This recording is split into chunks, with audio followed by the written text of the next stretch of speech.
우리 엄마랑 똑같이 생겼어요. 꽁꽁 언 손을 불어가며 붕어빵을 팔던 19살 수아는 그 말을 듣는 순간 손이 굳어버렸습니다. 명품 코트를 입은 8살 꼬마 손님이 놀라움과 그리움이 가득한 눈으로 그녀를 바라보고 있었어요. 그 눈빛이 간절해서 외면할 수 없었습니다. 혹시 엄마를 잃은 걸까요? 고작 고등학교 3학년인 수아에게 엄마와 똑같다고 말한 이 아이에게는 어떤 사연이 숨겨져 있는 걸까요? 사연 시작 전 구독과 좋아요를 눌러주시고 어디서 듣고 계신지 댓글 남겨주시면 그곳으로 행운이 가득 깃들기를 바라겠습니다. 살을 애는 한겨울 칼바람이 매섭게 불어오는 밤 19살 수아는 언손을 호호 불어가며 붕어빵 반죽을 틀에 부어넣고 있었습니다. 낡은 털모자와 커다란 목도리로 얼굴 절반이 가려져 있었지만 그 아래로는 피로와 추위에 질린 눈이 반짝였죠. 너무 오래 서 있어서 발끝의 감각은 이미 사라졌고 찢어진 운동화 밑창으로는 눈이 스며들어 양말을 적셨습니다. 낡은 패딩은 바람 한 줄기조차 막아주지 못했지만 수아는 멈추지 않았어요. 붕어빵이요. 따뜻한 붕어빵 있어요. 목소리는 추위에 떨려 나왔지만 수아는 억지로라도 밝은 표정을 지으려 애썼습니다. 오늘도 장사는 신통치 않았어요. 주머니 속에서 구겨진 종이 한 장이 바스락거렸는데 그건 바로 얼마 전에 받은 수능 성적표였습니다. 전국 상위권의 우수한 성적이었지만 수아에게는 그저 아무런 의미 없는 숫자에 불과했죠. 포장마차 한쪽에 놓인 낡은 휴대폰이 울렸습니다. 병원에서 걸려온 전화였어요. 네, 알겠습니다. 내일까지는 꼭 입금하겠습니다. 전화를 끄는 수아의 어깨가 축 처졌습니다. 할머니의 병원비가 또 밀렸다는 연락이었죠. 폐암 말기인 할머니는 지금도 병원에서 힘겹게 버티고 계셨습니다. 친할머니는 아니었지만 10살 때 엄마가 돌아가신 후 수아를 친손녀처럼 키워주신 은인이었어요. 차가운 바람이 또 한 번 거세게 불어와 포장마차 천막을 흔들었습니다. 수아는 떨리는 손으로 붕어빵 틀을 뒤집으며 혼잣말을 했어요. 할머니, 조금만 더 버텨주세요. 제가 꼭 살려드릴게요. 같은 시각 서울 한복판의 최고급 주택가에서는 전혀 다른 풍경이 펼쳐지고 있었습니다. 세강그룹 회장 댁의 거대한 저택 안 수십 가지의 사내진미가 차려진 식탁 앞에 8살 하윤이가 앉아 있었어요. 그러나 아이는 젓가락 한 번 들지 않은 채 입을 꾹 다물고 있었습니다. 도련님, 한 입만이라도 드세요. 주방장님이 도련님 입맛에 맞춰 특별히 준비하신 거예요. 가정부가 애원하듯 말했지만 하윤이는 고개를 저으며 의자에서 내려왔습니다. 깡마른 팔다리가 더욱 가늘어 보였고 광대뼈가 도드라진 얼굴은 나이에 비해 너무나 작아 보였죠. 운전기사 김 씨는 백미러로 뒷좌석의 하윤이를 보며 깊은 한숨을 내쉬었습니다. 도련님, 저녁은 좀 드셨어요? 하윤이는 대답 없이 창밖만 바라보고 있었어요. 태어난 지 얼마 되지 않아 엄마가 돌아가신 하윤이는 8회 동안 제대로 된 식사를 한 적이 거의 없었습니다. 병원에서는 심리적 거식증이라고 진단했지만 그 어떤 치료도 효과가 없었죠. 바로 그때였습니다. 차가 신호등에 멈춰 섰을 때 바람을 타고 어디선가 고소한 냄새가 차 안으로 스며들었어요. 멈춰요. 평소 목소리조차 잘 내지 않던 하윤이가 갑자기 소리쳤습니다. 김 기사는 깜짝 놀라 급브레이크를 밟았죠. 무슨 일이세요, 도련님? 저 냄새. 저거 뭐예요? 하윤이의 눈빛이 처음으로 반짝였습니다. 김 기사는 창문을 살짝 내리고 냄새를 맡아보았어요. 아, 붕어빵 냄새인 것 같은데요. 저기 길 건너편에 포장마차가 있네요. 붕어빵이 뭐예요? 하윤이는 난생 처음 듣는 단어였습니다. 재벌가의 온실 속 화초처럼 자란 아이에게 길거리 음식은 존재하지 않는 세계였으니까요. 저거 먹고 싶어요. 지금 당장요. 김 기사는 난처한 표정을 지었습니다. 회장님이 이 사실을 아시면 큰일 날 게 뻔했죠. 하지만 그동안 아무것도 먹지 않던 도련님이 처음으로 뭔가를 먹고 싶다고 했습니다. 김 기사는 잠시 망설이다가 결국 차를 세우고 회장님에게 전화를 걸었습니다. 회장님, 하윤군이 길거리 붕어빵을 꼭 먹고 싶다고 합니다. 잠시만 허락을 주시겠습니까? 잠시 정적이 흐른 뒤 전화를 끊은 김 기사는 안도한 숨을 내쉬며 하윤에게 미소를 지었습니다. 좋아요, 도련님. 회장님께 허락받았습니다. 하지만 제가 사올 테니 차에서 기다리세요. 그러나 하윤은 고개를 저었습니다. 싫어요. 제가 직접 살 거예요. 저 이제 계산도 할 줄 안다고요. 하윤이는 평소와 달리 고집을 부렸습니다. 김 기사는 어쩔 수 없이 차에서 내려 하윤이와 함께 횡단보도를 건넜어요. 추운 날씨에도 불구하고 포장마차 앞에는 따뜻한 온기가 감돌고 있었습니다. 수아는 막 구운 붕어빵을 봉지에 담으며 손님에게 건네고 있었죠. 감사합니다. 따뜻할 때 드세요. 그때 수아의 눈에 특이한 손님이 들어왔습니다. 명품 코트를 입은 어린아이가 덩치 큰 아저씨와 함께 포장마차 앞에 서 있었어요. 아이의 창백한 얼굴과 깡마른 몸이 수아의 마음을 아프게 했습니다. 하윤이는 주머니에서 지갑을 꺼내 5만 원짜리 지폐를 꺼냈습니다. 이걸로 다 주세요. 수아는 잠시 놀란 표정을 지었다가 곧 부드러운 미소를 띠며 말했어요. 어머, 꼬마 손님. 붕어빵은 2개에 1,000원이야. 2명이면 2,000원 치면 충분할 텐데. 수아는 돈을 돌려주며 말했지만 하윤이는 고개를 저었습니다. 잘 모르겠어요. 그냥 다 주세요. 김 기사가 황급히 나섰어요. 죄송합니다. 저희 도련님이 이런 걸 처음 봐서요.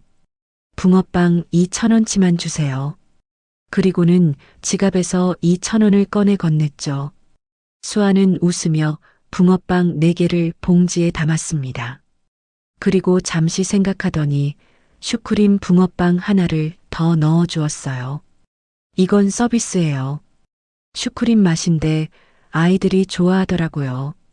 꼬마 손님, 따뜻할 때 먹어야 맛있어. 하윤이는 봉지를 받아들고는 그 자리에서 바로 붕어빵을 한 입 베어 물었습니다. 뜨거운 팥소가 입안 가득 퍼지자 아이의 눈이 동그랗게 커졌어요. 맛있어요. 그 한마디에 김 기사는 눈시울이 붉어졌습니다. 도련님이 뭔가를 맛있다고 한 게 얼마 만인지 기억도 나지 않았으니까요. 수아는 하윤이가 붕어빵을 먹는 모습을 흐뭇하게 바라보았습니다.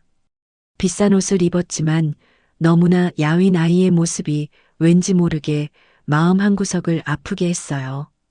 천천히 먹어. 뜨거우니까 호호 불어가면서 먹는 거야. 하윤이는 수아가 가르쳐준 대로 호호 불어가며 붕어빵을 먹었습니다. 난생 처음 느껴보는 따뜻함이었어요. 단순히 음식의 온도만이 아니라 누군가가 정성껏 만들어준 마음의 온기였죠. 고맙습니다. 하윤이가 작은 목소리로 인사했습니다. 수아는 환하게 웃으며 손을 흔들었어요. 또 놀러와. 언제든지. 차로 돌아가는 길 하윤이는 남은 붕어빵을 소중하게 들고 있었습니다. 김 기사는 백미러로 도련님의 모습을 보며 안도의 한숨을 내쉬었죠. 오늘 처음으로 아이의 얼굴에 생기가 돌았으니까요. 한편 포장마차로 돌아온 수아는 다시 붕어빵을 굽기 시작했습니다. 밤이 깊어갈수록 날씨는 더욱 추워졌습니다. 손님도 뜸해졌고 수아는 오늘 장사를 마감할 준비를 했어요. 주머니 속 수능 성적표가 또다시 바스락거렸지만 지금은 그런 것에 신경 쓸 겨를이 없었습니다. 할머니, 오늘도 무사히 하루를 보냈어요. 수아는 병원에 계신 할머니를 생각하며 혼잣말을 했습니다. 비록 가난하고 힘들지만 할머니가 계시는 한 포기할 수 없었어요. 그날 밤 서로 다른 두 세계에서 살아가던 두 사람의 운명이 붕어빵 하나로 연결되기 시작했습니다. 다음 날 오후 사립 명문 초등학교의 하교종이 울렸습니다. 하윤이는 다른 날과 달리 서둘러 가방을 메고 교문 밖으로 뛰어나왔어요. 평소에는 친구들과 어울리지도 않고 천천히 걸어 나오던 아이가 오늘은 달랐습니다. 도련님, 오늘은 일찍 나오셨네요? 김 기사가 차 문을 열어주며 반갑게 인사했습니다. 하윤이는 차에 오르자마자 급하게 말했어요. 기사 아저씨, 오늘도 붕어빵 가게 가요. 빨리요. 김 기사는 백미러로 하윤이를 보며 미소를 지었습니다. 어제 붕어빵을 먹고 난 후 하윤이는 오늘 아침에 처음으로 죽 한 그릇을 다 비웠거든요. 회장님도 무척 기뻐하셨죠? 네, 알겠습니다. 어제 그 포장마차로 가면 되죠? 네. 그런데 오늘은 혼자 갈 거예요. 저 이제 8살이라 혼자서도 할 수 있어요. 하윤이의 목소리에는 자신감이 묻어났습니다. 김 기사는 잠시 망설이다가 고개를 끄덕였어요. 포장마차가 바로 길 건너편에 있으니 차에서 지켜보면 될 것 같았습니다. 차가 어제와 같은 자리에 멈춰 섰어요. 그런데 오늘은 날씨가 달랐습니다. 한겨울치고는 유난히 따뜻한 날이었죠. 햇살이 포근하게 내리쬐고 있었고 바람도 거의 불지 않았어요. 하윤이는 주머니에서 미리 준비한 2,000원을 꺼내 들고 차에서 내렸습니다. 김 기사는 창문을 내리고 말했어요. 도련님, 조심해서 다녀오세요. 제가 여기서 지켜보고 있을게요. 네, 알았어요.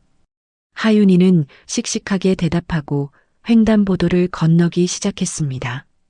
작은 발걸음이지만 어제보다 훨씬 가벼워 보였어요. 포장마차에 가까이 다가가자 어제처럼 고소한 붕어빵 냄새가 코끝을 간지렸습니다. 수아는 따뜻한 날씨 덕분에 답답했던 털모자와 목도리를 벗어 포장마차 한쪽에 걸어두고 있었습니다. 긴 머리카락을 하나로 묶은 채 붕어빵 틀을 정리하고 있었죠. 붕어빵 주세요. 하윤이의 목소리에 수아가 고개를 돌렸습니다. 어제 왔던 그 꼬마 손님이었어요. 어머, 또 왔구나. 오늘은 혼자 왔네. 수아가 환하게 웃으며 하윤이를 맞이했습니다. 그 순간 하윤이는 그 자리에 얼어붙고 말았어요. 목도리와 모자 없이 드러난 수아의 얼굴이 너무나도 선명하게 보였습니다. 맑은 눈동자, 오뚝한 코, 부드러운 미소를 띤 입술까지. 하윤이는 집 서재에 걸려있는 사진을 떠올렸어요. 20살 때의 엄마 사진 말이에요. 하윤이의 손에서 동전이 또르르 굴러떨어졌습니다. 아이는 떨리는 손가락으로 수아를 가리키며 말했어요. 우리 엄마랑 똑같이 생겼어요. 수아는 동전을 줍다가 하윤이의 말에 잠시 멈췄습니다. 아이의 눈에는 놀라움과 그리움이 가득했어요. 수아는 동전을 하윤이에게 돌려주며 부드럽게 웃었습니다. 꼬마 손님이 엄마를 많이 닮았다고? 하윤이는 고개를 저었어요. 아니에요. 누나가 우리 엄마랑 똑같이 생겼어요. 진짜예요. 수아는 하윤이의 진지한 표정을 보며 잠시 당황했습니다. 어린아이가 하는 말이지만 그 눈빛이 너무나 간절했거든요. 그래. 그럼 내가 엄마를 닮아서 반가웠구나. 영광이네. 수아는 귀엽다는 듯 하윤이의 머리를 쓰다듬어 주었습니다. 하윤이는 여전히 수아의 얼굴을 뚫어지게 바라보고 있었어요. 정말로 엄마가 살아 돌아온 것 같았거든요. 붕어빵 4개 줄까? 어제처럼? 수아의 말에 하윤이는 정신을 차렸습니다. 급하게 고개를 끄덕이며 떨어뜨린 동전을 주워 건넸어요. 네, 주세요. 수아는 각 구운 붕어빵 4개를 봉지에 담았습니다. 그리고 어제처럼 슈크림 붕어빵 하나를 더 넣어 주었죠. 오늘도 서비스야. 날씨가 따뜻해서 기분이 좋거든. 하윤이는 붕어빵 봉지를 받아들었지만 여전히 수아의 얼굴에서 눈을 떼지 못했습니다. 수아는 그런 하윤이가 안쓰러웠어요. 엄마를 그리워하는 아이의 마음이 느껴졌거든요. 붕어빵 식기 전에 먹어야 해. 오늘은 팥이 더 달콤하게 잘 됐거든. 하윤이는 그제야 붕어빵 하나를 꺼내 한 입 베어 물었습니다. 따뜻한 팥소가 입안에 퍼지자 어제의 그 행복한 기분이 다시 밀려왔어요. 맛있어요. 누나가 만든 붕어빵이 세상에서 제일 맛있어요. 수아는 하윤이의 말에 웃음을 터뜨렸습니다. 아이고, 우리 꼬마 손님 말도 예쁘게 하네. 그럼 내일도 올 거야? 네, 매일 올 거예요. 학교 끝나고 매일매일. 하윤이의 대답에 수아는 고개를 끄덕였습니다. 뭔가 이상한 느낌이 들었지만 아이의 순수한 모습이 마음에 들었어요. 그래, 언제든지 와.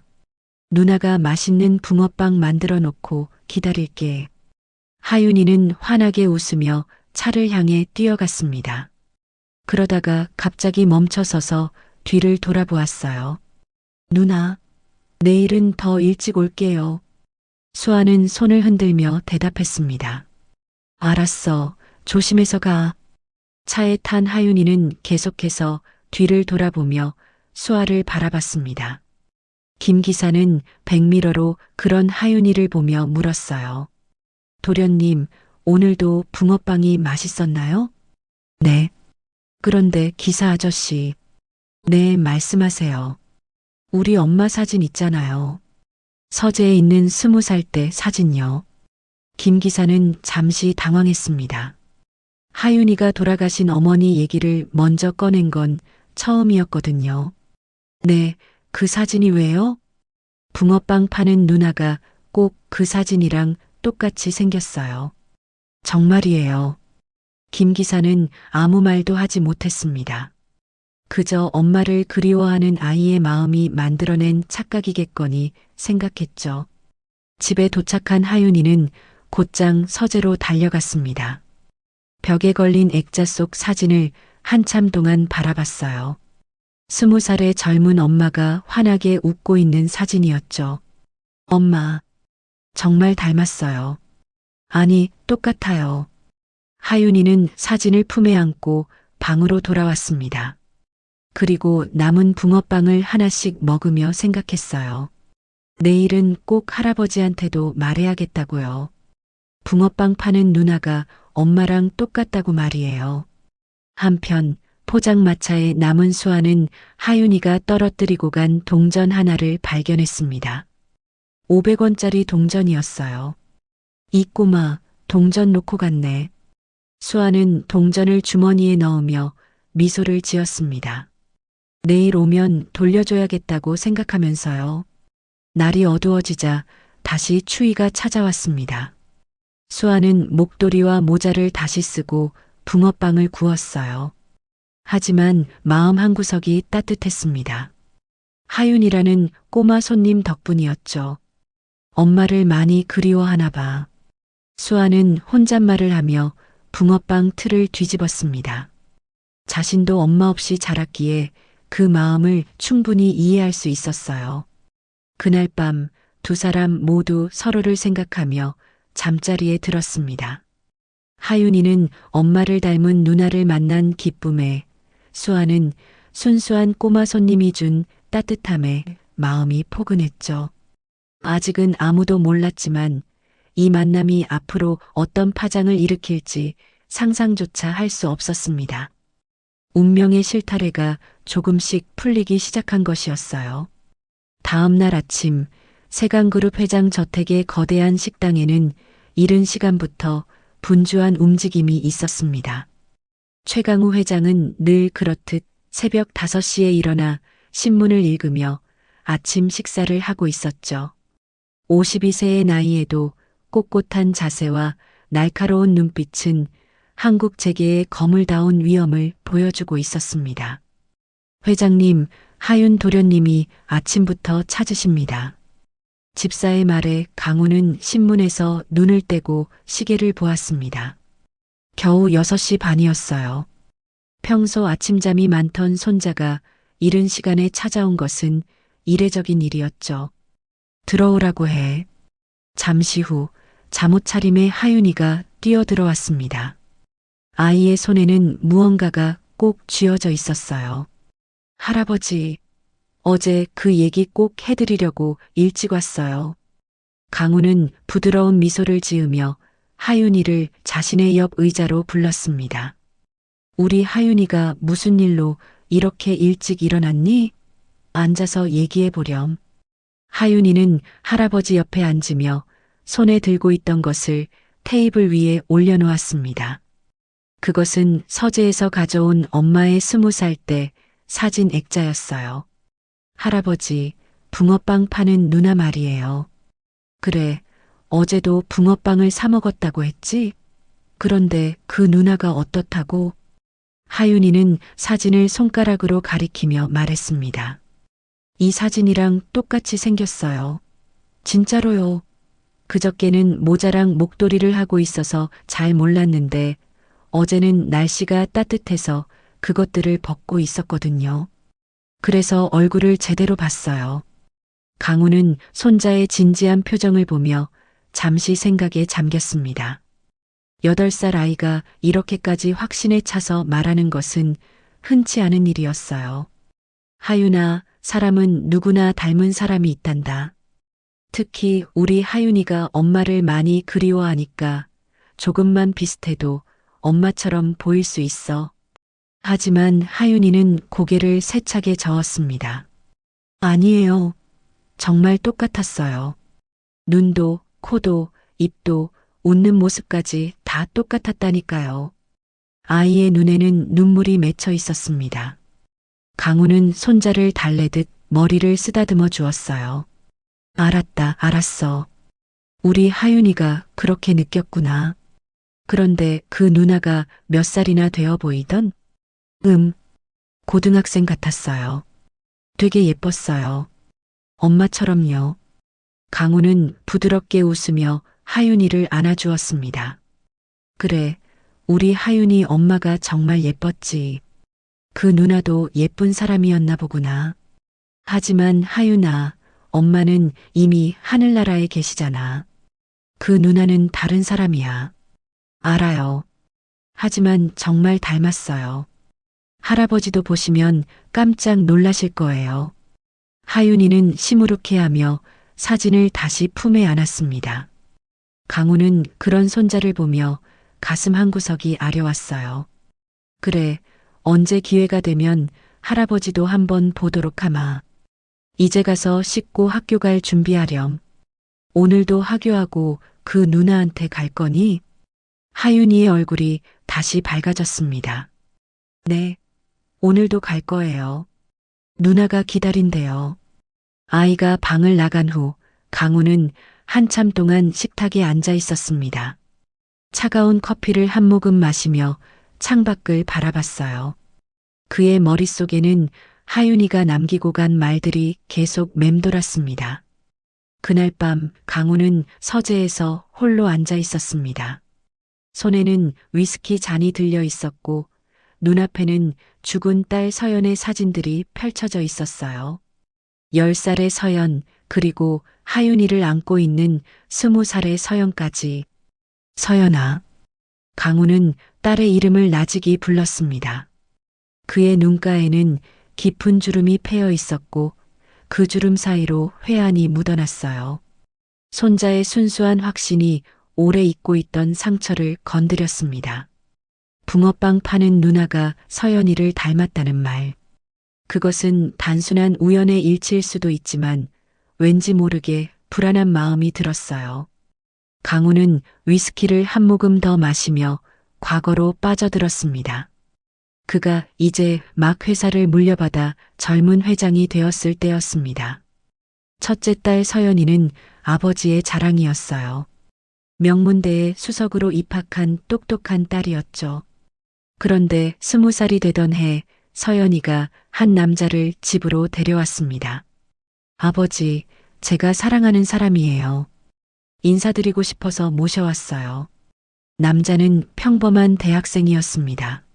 아니, 강우의 눈에는 초라하기 그지없는 존재였죠. 가난한 집안에 부모님도 일찍 여의고 홀로 자수성가하려는 젊은이. 서연이는 그런 남자의 순수함과 열정에 반했다고 했습니다. 강우는 단호했습니다. 재벌가의 딸이 그런 남자와 만날 수는 없었어요. 그는 남자를 따로 불러 차가운 목소리로 말했죠. 얼마면 되겠나? 남자는 모욕적인 제안에 얼굴이 붉어졌습니다. 저는 서연 씨를 진심으로 사랑합니다. 돈 때문에 만나는 게 아니에요. 진심? 그런 감정은 배고플 때나 하는 거야. 자네 같은 놈이 우리 서연이와 어울릴 수 있다고 생각하나? 강우는 책상 위에 두툼한 돈 봉투를 던졌습니다. 그러나 남자는 그것을 바닥에 내팽개쳤어요. 전 서연 씨를 포기하지 않을 겁니다. 그 말이 강우의 분노를 폭발시켰습니다. 그는 남자의 뺨을 세게 때렸어요. 그 순간 문이 열리고 서연이가 들어왔습니다. 아버지, 뭐 하시는 거예요? 서연이는 쓰러진 연인을 부축하며 아버지를 원망스럽게 바라봤습니다. 그러나 강우는 차가운 표정을 거두지 않았어요. 서연아, 이 남자는 내가 만날 사람이 아니다. 당장 정리해. 싫어요. 전 이 사람을 사랑해요. 부녀의 대립은 극심했습니다. 그리고 강우는 결국 권력과 돈을 동원해 남자를 서연이 곁에서 쫓아냈어요. 유학을 빌미로 가족을 위협하는 방법으로. 남자가 떠난 후 서연이는 하루가 다르게 야위어 갔습니다. 그리고 어느 날 임신 사실이 밝혀졌죠. 강우는 딸에게 아이를 지우라고 했지만 서연이는 완강히 거부했습니다. 이 아이는 제 전부예요. 아버지가 빼앗아간 그 사람의 전부예요. 서연이는 아이를 낳기로 했고 출산 과정에서 예상치 못한 합병증이 생겼어요. 서연이의 몸은 이미 임신 기간 동안의 스트레스와 슬픔으로 너무 약해져 있었던 거죠. 아버지, 제 아이를 부탁해요. 그것이 서연이의 마지막 말이었습니다. 20살의 젊은 나이에 사랑하는 사람도 보지 못한 채 아이만 남기고 세상을 떠났어요. 강우는 위스키 잔을 내려놓고 두 손으로 얼굴을 감쌌습니다. 그날의 기억은 8년이 지난 지금도 생생했어요. 딸의 차가워진 손, 마지막 눈빛, 그리고 갓 태어난 하윤이의 울음소리까지. 내가 너를 죽인 거야, 서연아. 그는 딸을 지키겠다는 명목으로 오히려 딸을 죽음으로 내몬 것이었습니다. 가문의 명예, 재벌가의 체면. 그런 것들이 딸의 생명보다 중요했던 자신이 원망스러웠어요. 하윤이를 키우며 강우는 늘 죄책감에 시달렸습니다. 손자를 볼 때마다 죽은 딸이 떠올랐고 그래서 더욱 하윤이를 과보호하게 되었죠. 그런데 그 아이는 엄마 없이 자라 제대로 먹지도 못하고 있었습니다. 이제 와서 무슨 소용이 있겠느냐만. 강우는 서연이의 사진을 쓰다듬으며 중얼거렸습니다. 정말 만약에 하윤이 말대로 서연이를 닮은 사람이 있다면 그것은 우연일까요? 아니면 운명의 장난일까요? 새벽 2시가 넘어서도 강우는 잠들지 못했습니다. 창밖으로는 차가운 겨울바람이 불고 있었고 그의 마음속에도 찬바람이 불고 있었어요. 가족을 짓밟았던 선택. 그것이 강우가 평생 짊어지고 살아야 할 첫 번째 죄책감이었습니다. 돈과 권력으로 모든 것을 해결할 수 있다고 믿었던 젊은 날의 오만함. 그 대가는 너무나 컸어요. 강우는 창밖을 바라보며 생각했습니다. 손자의 말이 단순한 착각이기를 바라면서도 왜인지 불안한 예감이 들었어요. 서연이를 닮은 누군가가 정말 존재한다면 그것은 또 다른 인연의 시작일 수도 있으니까요. 일주일이 흘렀습니다. 그동안 하윤이는 하루도 빠지지 않고 붕어빵 가게를 찾았어요. 이제는 김 기사도 당연하다는 듯이 학교 시간에 맞춰 포장마차 근처에 차를 세웠죠. 누나, 저 왔어요. 오늘도 하윤이가 밝은 목소리로 인사했습니다. 수아는 붕어빵 틀에서 눈을 떼고 반갑게 맞이했어요. 어서 와, 하윤아. 오늘 학교는 어땠어? 이제 둘은 서로의 이름을 부르는 사이가 되었습니다. 수아는 매일 찾아오는 이 특별한 손님을 위해 늘 따끈한 붕어빵을 준비해 두었죠. 오늘 체육 시간에 축구했어요. 제가 골도 넣었어요. 하윤이가 자랑스럽게 말했습니다. 예전에 하윤이라면 체육 시간에 구석에서 혼자 앉아 있었을 텐데 요즘은 달랐어요. 밥을 조금씩 먹기 시작하면서 체력도 좋아졌고 친구들과 어울리는 일도 생겼죠. 우와, 대단한데? 우리 하윤이가 축구도 잘하는구나. 수아가 진심으로 기뻐하며 하윤이의 머리를 쓰다듬어 주었습니다. 그 따뜻한 손길에 하윤이는 마치 엄마의 손길을 느끼는 것 같았어요. 누나는 오늘 뭐 했어요? 누나는 왜 맨날 여기 있어요? 하윤이의 순진한 질문에 수아는 잠시 쓴웃음을 지었습니다. 하지만 곧 밝은 표정으로 대답했어요. 누나는 할머니 병원비를 벌어야 해서 여기 있는 거야. 그리고 대학교 등록금도 모아야 하고. 대학교요?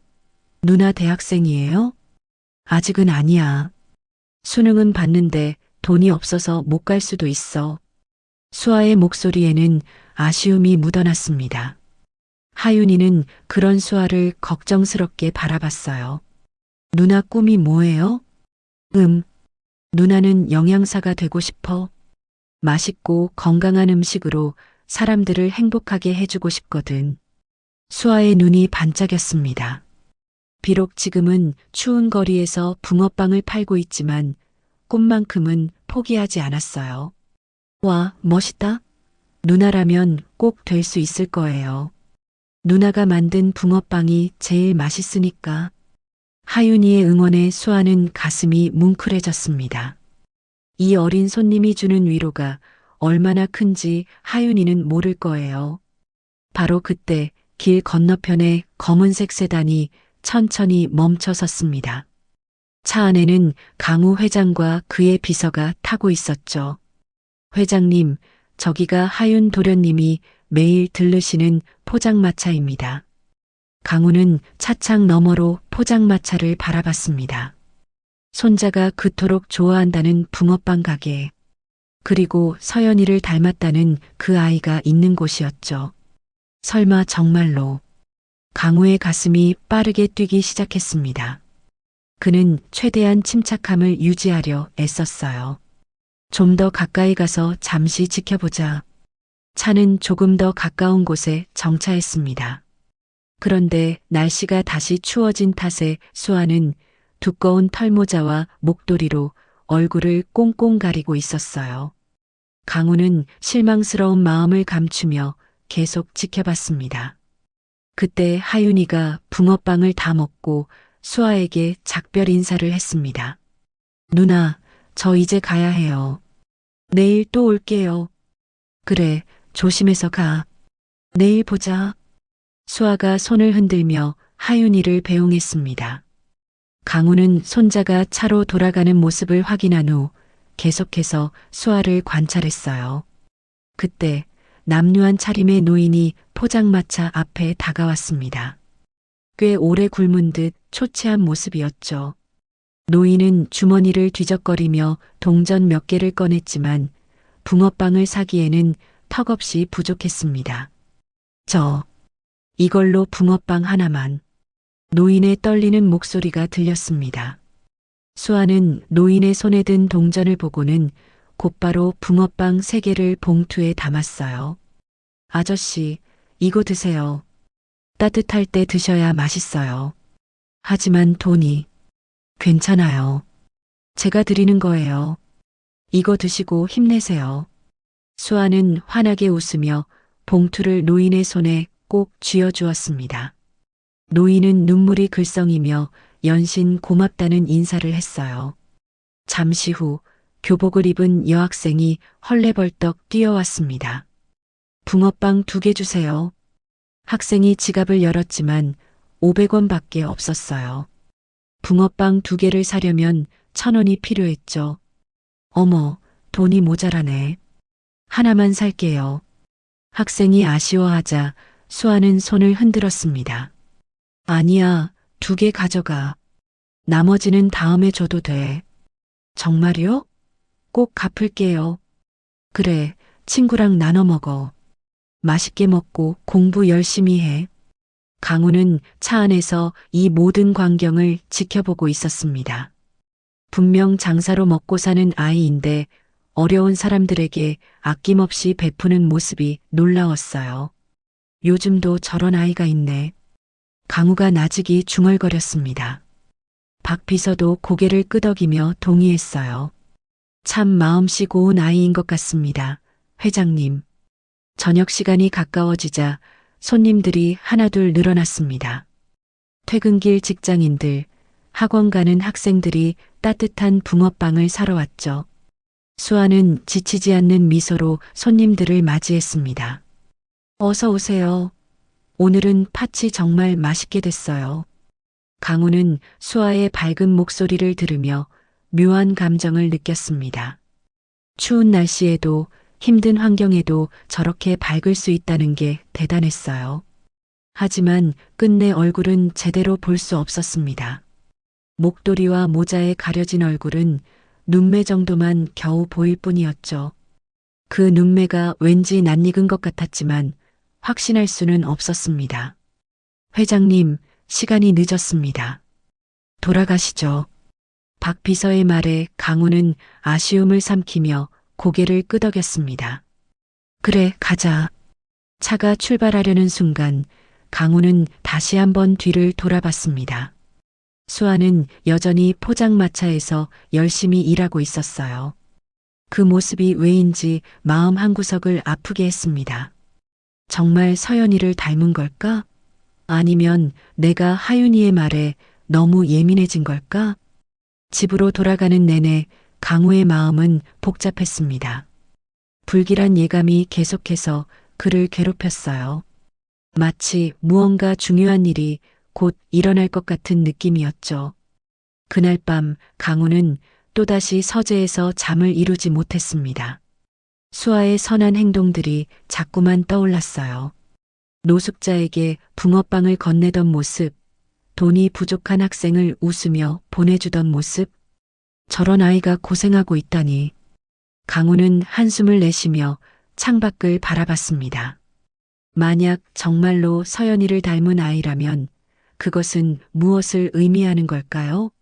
그저 우연의 일치일까요? 아니면 운명이 준비한 무언가가 있는 걸까요? 한편 포장마차에서는 수아가 오늘의 장사를 마무리하고 있었습니다.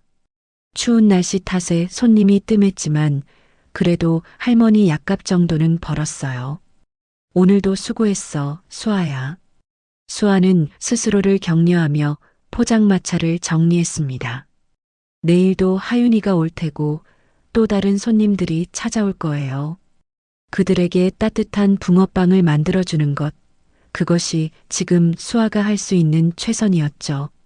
언젠가는 꼭 대학에 가서 영양사가 될 거야. 그때까지만 조금 더 힘내자. 수아는 꿈을 포기하지 않았습니다. 비록 지금은 춥고 힘들지만 봄은 반드시 올 거라고 믿었어요. 며칠이 지났습니다. 그동안 하윤이는 여전히 매일같이 붕어빵 가게를 찾았고 돌아올 때마다 수아 누나 이야기로 가득했어요. 아침 식사 때도 잠들기 전에도 하윤이의 입에서는 늘 그 누나 이야기가 흘러나왔죠. 할아버지, 오늘 수아 누나가 제 이야기 듣고 막 웃었어요. 누나가 웃으면 정말 예뻐요. 수아 누나는 대학교에 가고 싶대요. 영양사가 되는 게 꿈이래요. 누나가 오늘은 추워서 손이 빨갛게 되었어요. 불쌍해요. 강우는 손자의 이야기를 들으며 복잡한 심경이었습니다. 하윤이가 처음으로 누군가에게 마음을 열고 의지하는 모습이 대견하면서도 그 대상이 서연이를 닮았다는 낯선 소녀라는 사실이 불안했어요. 그날도 하윤이는 저녁 식사 시간에 수아 이야기를 꺼냈습니다. 할아버지, 수아 누나네 할머니가 많이 아프대요. 병원비가 비싸서 누나가 매일 붕어빵을 팔고 있대요. 강우는 수저를 내려놓으며 하윤이를 바라봤습니다. 아이의 눈에는 걱정과 안타까움이 가득했어요. 그래서 하윤이가 걱정이 되나 보구나? 네. 누나가 너무 힘들어 보여요. 그런데도 항상 웃고 있어요. 저한테도 잘해주고요. 하윤이의 목소리가 떨렸습니다. 강우는 그런 손자를 보며 결단을 내렸어요. 더 이상 미룰 수 없었습니다. 식사 후 강우는 서재로 박 비서를 불렀습니다. 박 비서. 네, 회장님. 며칠 전에 봤던 그 붕어빵 파는 아이 말이네. 조용히 신원만 확인해 봐주게. 박 비서는 잠시 놀란 표정을 지었지만 곧 고개를 숙였습니다. 알겠습니다. 최대한 조심스럽게 알아보겠습니다. 아, 그리고 가족 관계도 확인해 주게. 특히 부모님 쪽을. 강우의 목소리에는 알 수 없는 긴장감이 흐르고 있었습니다.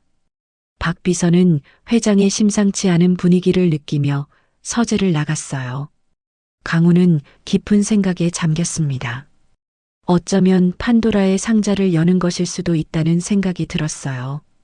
하지만 더 이상 외면할 수는 없었습니다. 강우의 결심은 굳어졌습니다. 그리고 그 결심이 곧 모든 것을 바꿔놓을 거라는 것을 아직은 아무도 모르고 있었죠. 사흘 후 아침 강우의 책상 위에는 얇은 갈색 봉투가 놓여 있었습니다. 겉면에는 극비라는 도장이 찍혀 있었죠. 강우는 떨리는 손으로 봉투를 열었습니다. 보고서는 단출했습니다. 한 장짜리 종이에 간단한 인적사항만 적혀 있었어요. 성명 이수아 19세, 현주소 서울시 은평구 반지하 월세, 가족사항 조모 박순자 72세, 폐암 투병 중, 아버지 불명.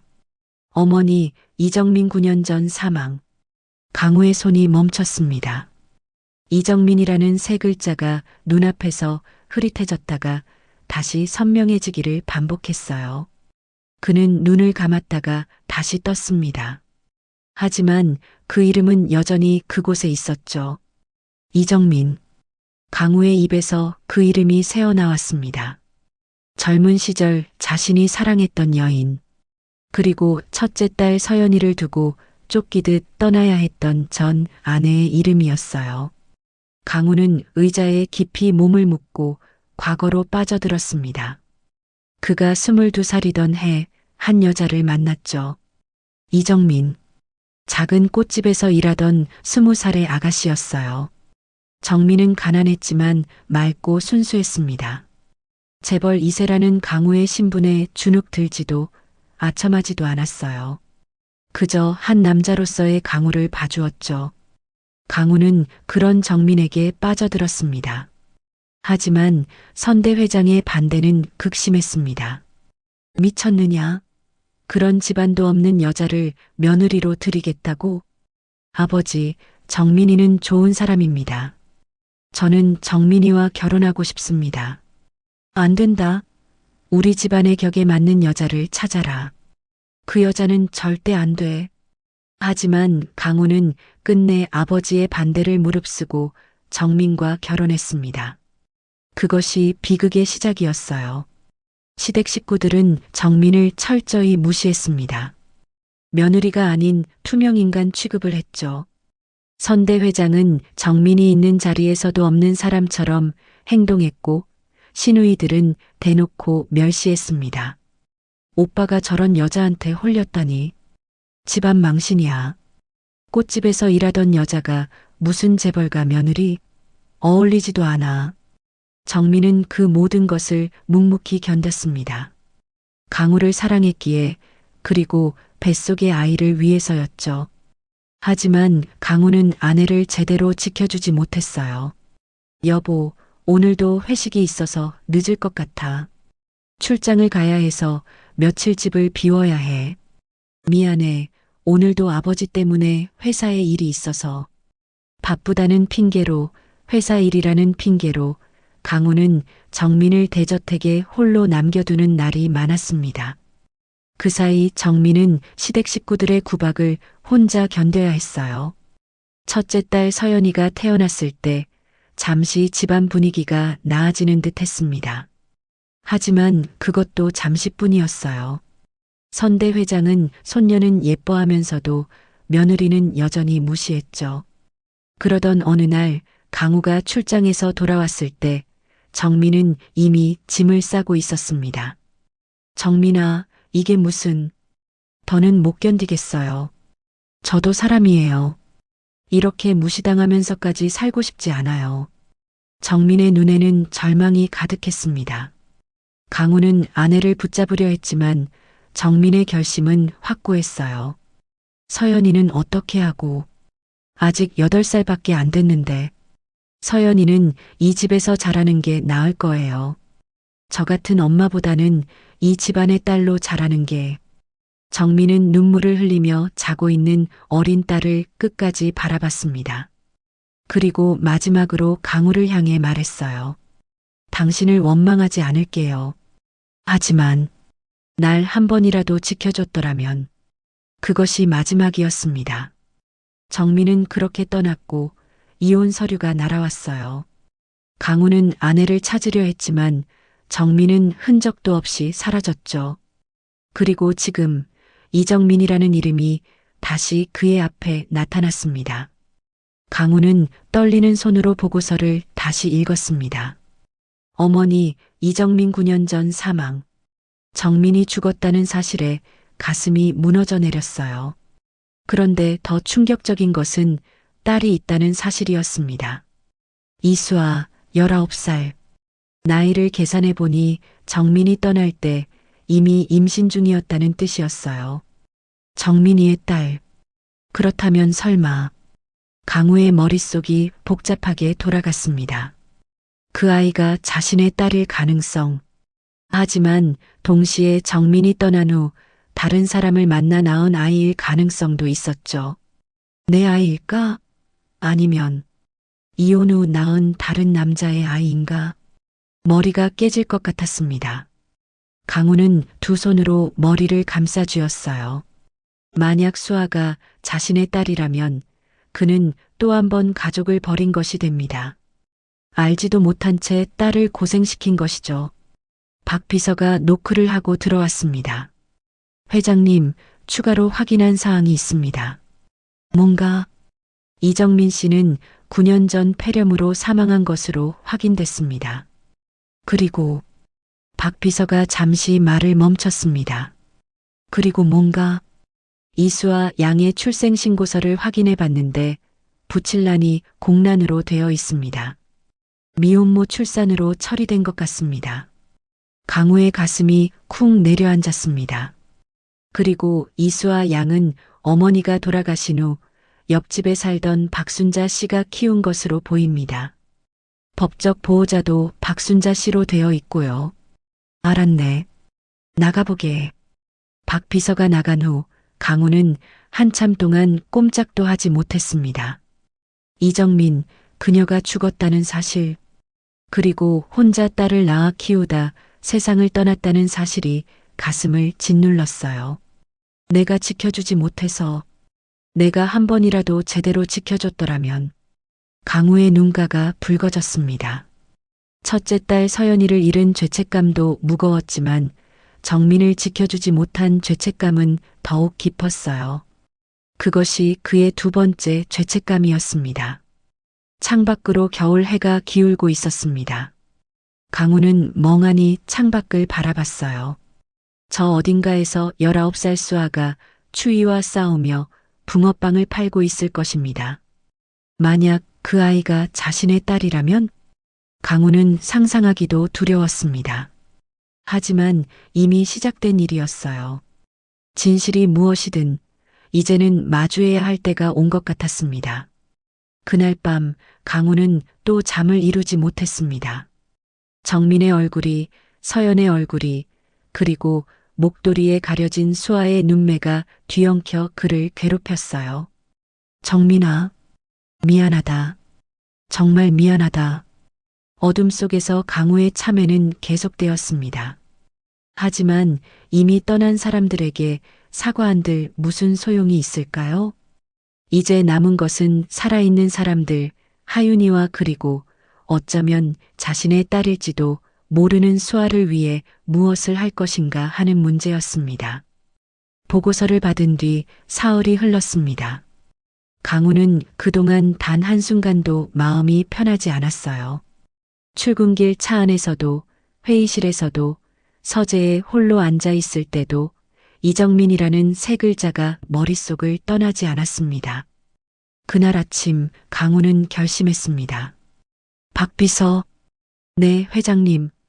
오늘 오후에 그 포장마차로 가네. 내가 직접 확인해야겠어. 박 비서는 잠시 놀란 표정을 지었지만 곧 고개를 숙였습니다. 알겠습니다. 오후 2시에 출발하시겠습니까? 그래, 준비해주게. 진실이 무엇이든 이제는 직접 눈으로 확인할 때가 왔습니다. 더 이상 미룰 수 없었어요. 오후 2시 검은색 세단이 조용히 포장마차가 있던 골목을 향해 출발했습니다. 차창 밖으로는 겨울 햇살이 차갑게 내리쬐고 있었어요. 강우는 창밖을 바라보며 생각했습니다. 만약 수아가 정말 자신의 딸이라면 어떻게 해야 할까요? 만약 아니라면 이 복잡한 감정은 무엇일까요? 회장님, 곧 도착합니다. 박 비서의 말에 강우는 고개를 끄덕였습니다. 심장이 빠르게 뛰기 시작했어요. 차가 골목 입구에 들어서는 순간 강우는 뭔가 이상하다는 것을 느꼈습니다. 평소보다 거리가 너무 소란스러웠어요. 사람들이 웅성거리며 무언가를 구경하고 있었죠. 저게 무슨 일인가? 강우가 앞쪽을 가리키며 물었습니다. 박 비서는 눈을 가늘게 뜨고 상황을 파악했어요. 회장님, 구청 단속반 차량인 것 같습니다. 단속반이라니? 네, 그리고 용역 차량도 보입니다. 불길한 예감이 스쳤습니다. 강우는 급하게 말했어요. 더 가까이 가보게. 차가 천천히 앞으로 나아갔습니다. 그리고 포장마차가 있던 자리가 보이기 시작했을 때 강우는 숨이 멎는 것 같았어요. 포장마차는 이미 반쯤 부서져 있었습니다.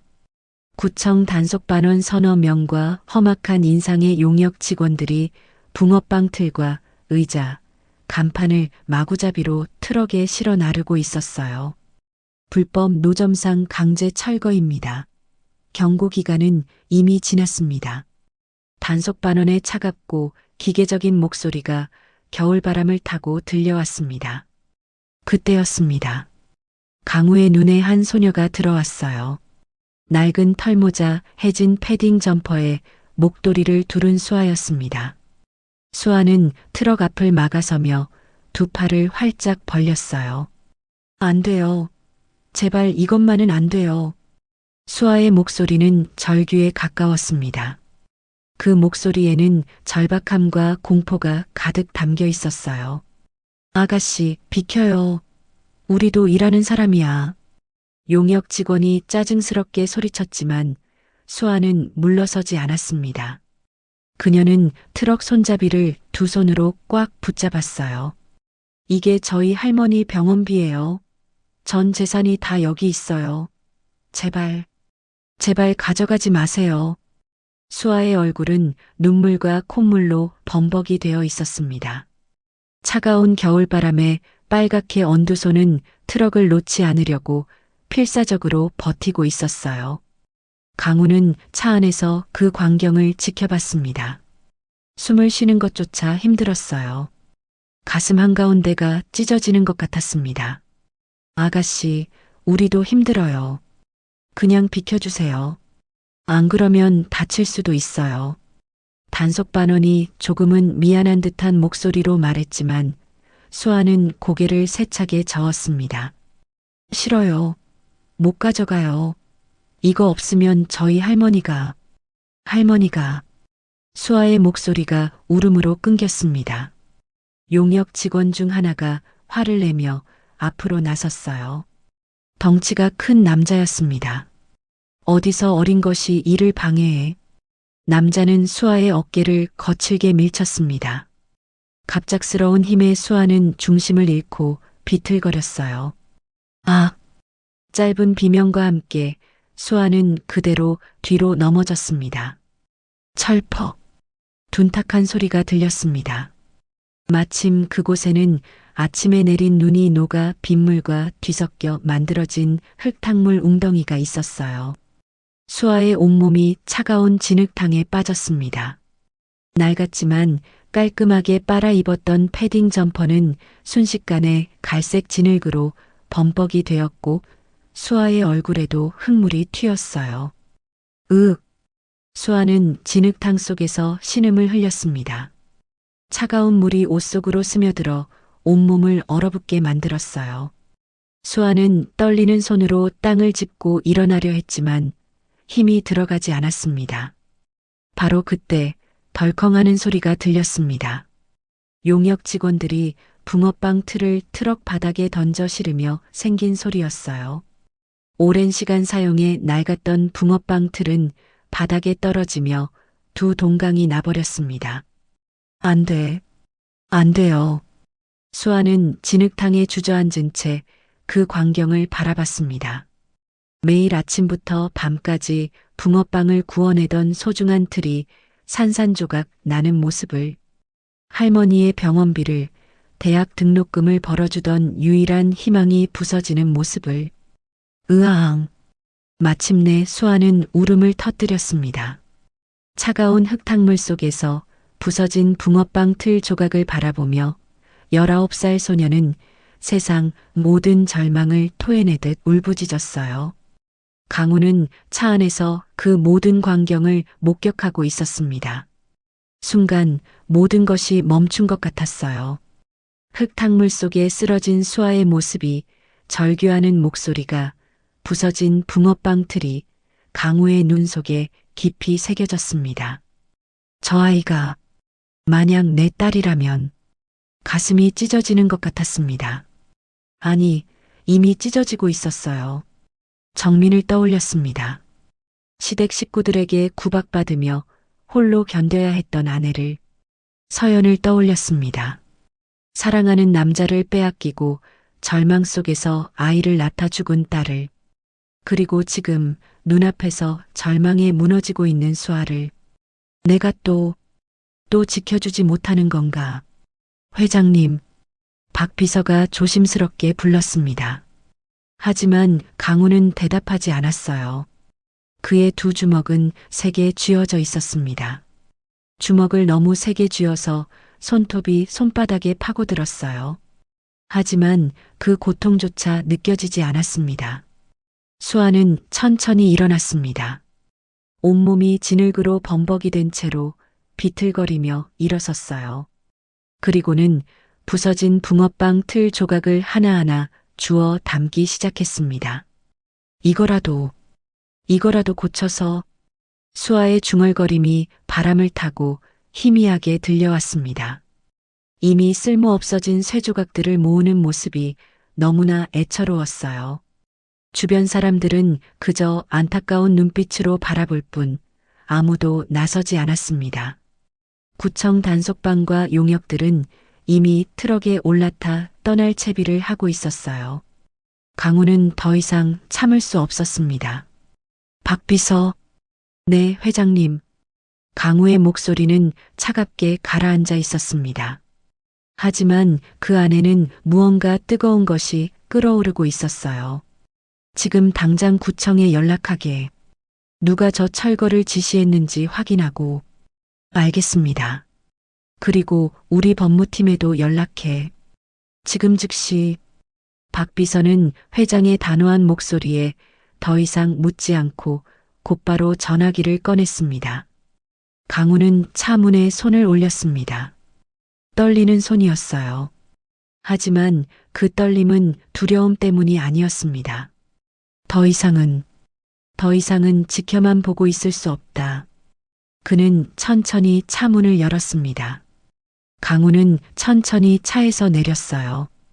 겨울바람이 그의 코트를 휘감았지만 그는 추위를 느끼지 못했습니다. 지금 그의 온 신경은 흙탕물 속에 주저앉아 있는 그 소녀에게만 집중되어 있었어요. 당장 멈춰. 강우의 목소리가 현장을 가르며 울려 퍼졌습니다. 차갑지만 위험이 서린 목소리였어요. 소란스럽던 현장이 순간 조용해졌습니다. 트럭에 올라타려던 용역들이 멈춰섰고 구청 단속반원들도 고개를 돌려 강우를 바라봤어요. 구경하던 사람들도 하나둘 뒤를 돌아봤습니다. 한 용역 직원이 인상을 쓰며 강우에게 다가왔습니다. 덩치가 큰 남자였어요. 당신은 뭔데 남의 일에 참견이야? 우리 일 방해하지 말고 비켜. 남자가 윽박지르며 손을 들어 강우를 밀쳐내려는 순간 박 비서가 재빠르게 강우 앞을 막아섰습니다. 비서는 정장 안주머니에서 명함 하나를 꺼냈어요. 세강그룹 최강우 회장님이십니다. 비서의 차분하지만 단호한 목소리가 울려 퍼졌습니다. 그는 명함을 구청 책임자로 보이는 사람에게 내밀었어요. 순간 공기가 얼어붙었습니다. 세강그룹. 한국 재계 10위 안에 드는 대기업의 이름이었어요.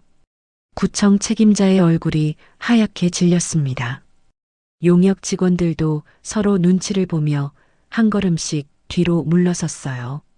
이게 무슨... 구청 책임자가 더듬거리며 말했지만 박 비서는 명함을 그의 손에 쥐어주며 냉정하게 말을 이었습니다.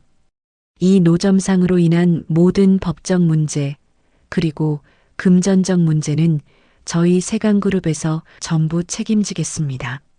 비서는 잠시 멈췄다가 더욱 차갑게 덧붙였습니다. 지금 당장 손 떼시죠. 그것은 부탁이 아니었습니다. 명령이었어요. 협상의 여지 따위는 없었습니다. 하지만 이미 철거 명령을 내린 분의 연락처를 주시죠. 저희 법무팀에서 직접 연락드리겠습니다. 박 비서의 목소리는 한치의 흔들림도 없었습니다. 구청 책임자는 더 이상 아무 말도 하지 못했어요. 그저 떨리는 손으로 명함을 받아들 뿐이었습니다. 용역 직원들은 서둘러 트럭에 올라탔습니다. 수아를 밀쳤던 남자도 황급히 뒤로 물러섰어요. 단속반원들도 차에 올라타며 서로 속삭였습니다. 세강그룹 회장이라고? 진짜야? 미친, 큰일 날 뻔했어. 빨리 가자, 빨리. 하지만 강우는 그 모든 소란을 신경 쓰지 않았습니다. 그는 오직 한 사람만 바라보고 있었어요. 흙탕물 속에 주저앉아 부서진 붕어빵 틀 조각을 주워 담고 있는 수아를. 강우는 첫걸음을 내디뎠습니다. 한 걸음. 심장이 쿵 하고 울렸습니다. 귓가에서 맥박 소리가 들렸어요. 또 한 걸음. 구경하던 사람들이 조용히 길을 비켜주었습니다. 모두가 숨을 죽이고 이 장면을 지켜봤어요. 무언가 엄숙하고 중요한 순간이 펼쳐지고 있다는 것을 사람들도 본능적으로 느끼고 있었습니다. 강우는 수아 바로 앞에 멈춰 섰습니다. 수아는 여전히 고개를 숙인 채 붕어빵 틀 조각을 주워 담고 있었습니다. 진흙으로 범벅이 된 손은 떨리고 있었어요. 차갑게 젖은 옷에서 물이 뚝뚝 떨어졌습니다. 강우는 수아를 내려다봤습니다. 가슴이 미어지는 것 같았어요. 목이 메었습니다. 입술을 떨며 간신히 입을 열었습니다. 학생. 목소리가 나오지 않았습니다. 강우는 눈을 감았다가 다시 떴어요. 심호흡을 하고 다시 말했습니다. 학생. 수아가 움찔했습니다. 하지만 고개를 들지 않았어요. 그저 손을 멈추고 조그맣게 떨고만 있었습니다. 모자를. 강우의 목소리가 떨렸습니다. 모자를 벗어줄 수 있겠니? 주변이 조용했습니다. 바람조차 멈춘 것 같았어요. 수아는 천천히 고개를 들었습니다. 진흙이 묻은 얼굴 위로 눈물 자국이 선명했어요. 그 눈은 혼란과 두려움으로 가득했습니다. 수아는 멍하니 강우를 바라봤습니다. 왜 이 낯선 사람이 자신에게 이런 말을 하는지 이해할 수 없었어요. 하지만 무언가에 이끌리듯 수아는 떨리는 손을 들어 모자를 천천히 벗었습니다. 털모자가 벗겨지며 수아의 머리카락이 드러났죠. 바람에 흩날리는 긴 머리카락. 그 순간 강우의 숨이 멎었습니다. 진흙이 묻고 눈물로 얼룩진 얼굴이었지만 그 이마의 선을, 그 눈매를 강우는 알아볼 수 있었어요. 서연이, 아니 정민이었습니다. 정민, 아니 둘 다였습니다. 20살에 하윤이를 낳고 세상을 떠난 첫째 딸 서연의 이마가 그곳에 있었어요. 시댁 식구들의 구박을 견디다 못해 떠났던 아내 정민의 눈매가 그곳에 있었습니다. 강우의 손이 떨렸습니다. 입술이 파르르 떨렸어요. 목도리도. 강우는 간신히 말을 이었습니다. 목소리는 더욱 작아졌습니다. 목도리도 빼줄 수 있을까? 수아는 여전히 멍한 표정이었습니다. 하지만 손은 움직였어요. 천천히, 아주 천천히 목도리를 풀기 시작했습니다. 시간이 천천히 흐르는 것 같았죠. 목도리가 한 바퀴 풀렸습니다. 강우의 심장이 쿵 소리를 냈어요. 또 한 바퀴 풀렸습니다. 강우의 눈에서 눈물이 고이기 시작했습니다. 진흙이 묻은 목도리가 완전히 벗겨지며 수아의 얼굴 전체가 드러났습니다. 강우는 그 자리에 서서 온몸이 얼어붙는 것을 느꼈어요. 정민이었습니다. 22살 꽃집에서 처음 만났을 때의 정민이 그곳에 서 있었어요. 맑고 순수했던 그 눈동자, 수줍게 웃던 그 입술, 모든 것이 똑같았습니다. 아니, 서연이기도 했습니다. 20살 사랑하는 남자를 데려왔을 때의 서연이 그곳에 서 있었어요. 간절했던 그 눈빛, 필사적이었던 그 표정, 모든 것이 겹쳐 보였습니다. 강우의 눈에서 눈물이 흘러내렸습니다.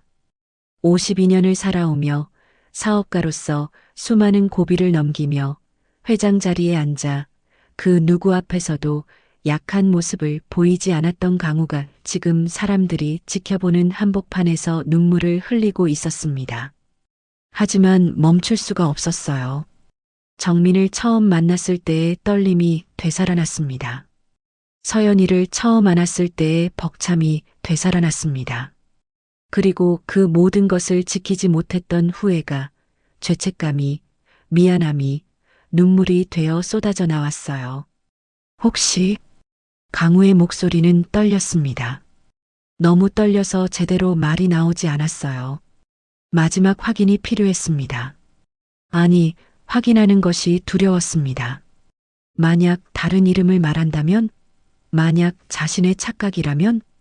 하지만 물어야 했습니다. 반드시. 강우는 눈물을 닦았습니다. 떨리는 손으로 눈가를 훔치고 심호흡을 했어요. 그리고 또박또박 한 글자 한 글자 천천히 물었습니다. 혹시 내 어머니 이름이. 강우는 잠시 멈췄습니다. 다음 말을 하는 것이 두려웠어요.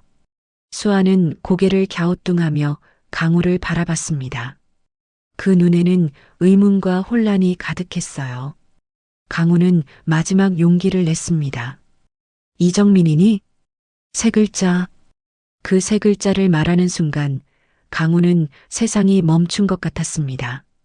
수아의 눈이 커졌습니다. 놀라움이 그 얼굴에 확 퍼졌어요. 네. 수아가 작게 대답했습니다. 맞아요. 시간이 멈췄습니다. 강우의 귓가에서 윙 소리가 났습니다. 눈앞이 흐려졌다가 다시 선명해졌어요. 그런데 수아가 떨리는 목소리로 물었습니다. 어떻게 우리 엄마 이름을 아세요? 그 질문에 강우는 더 이상 버틸 수 없었습니다. 그의 무릎이 꺾였습니다. 52년 인생을 꼿꼿하게 살아온 재벌 회장이 그 누구 앞에서도 무릎 꿇은 적 없던 남자가 흙탕물 바로 앞에 무릎을 꿇었어요. 눈물이 뺨을 타고 흘러내렸습니다. 입술이 떨렸어요. 목이 메어 말이 나오지 않았습니다. 강우는 두 손으로 얼굴을 감쌌습니다. 손바닥으로 눈을 가렸지만 눈물은 계속 흘렀어요. 어깨가 떨렸습니다. 한참 만에 강우는 떨리는 손을 내렸습니다. 눈물로 범벅이 된 얼굴이 드러났어요. 그는 수아를 똑바로 바라봤습니다. 떨리는 입술을 열고 간신히 말했습니다. 그분은 목소리가 울음에 섞여 나왔습니다. 내 전 아내였어. 그 말이 떨어진 순간 수아는 그 자리에 얼어붙었습니다. 전 아내, 엄마의 전 남편. 그 말은 곧, 그럼, 저는 수아의 목소리가 떨렸습니다. 말을 끝맺지 못했어요. 너무 많은 의미가 그 한 문장 안에 들어 있었습니다. 강우는 고개를 끄덕였습니다. 눈물이 멈추지 않았어요. 그래, 아마도 강우는 말을 잇지 못했습니다. 확신할 수 없었어요. 보고서에 붙인 불명이라고 적혀 있었던 것이 자꾸 머릿속을 맴돌았습니다. 혹시 정민이 자신을 떠난 후 다른 사람을 만났을 수도 있지 않을까? 그 가능성을 완전히 지울 수가 없었습니다. 박 비서가 조용히 다가왔습니다. 회장님, 일단 이곳을 떠나시는 게 좋겠습니다. 사람들이 너무 많습니다. 강우는 주변을 둘러봤습니다. 수십 명의 사람들이 이 광경을 지켜보고 있었어요. 누군가는 휴대폰을 들고 있기도 했습니다. 그래, 그래야겠지. 강우는 재킷을 벗어 수아의 어깨에 걸쳐 주었습니다. 따뜻한 캐시미어 코트가 얼어붙은 수아의 몸을 감쌌어요. 일단 병원부터 가자. 내 몸 상태를 확인해야 해. 수아는 여전히 혼란스러운 표정이었지만 고개를 끄덕였습니다. 다리에 힘이 없었어요.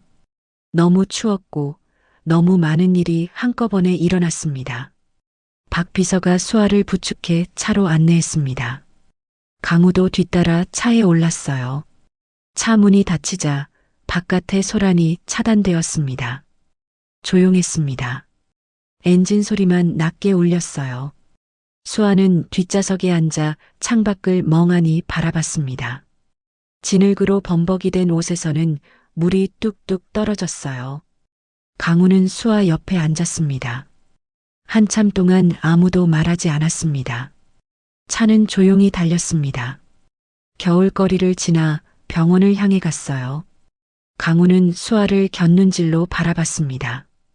떨리는 어깨가 꽉 쥔 주먹이 창밖만 바라보는 모습이 너무나 안쓰러웠어요. 수아야.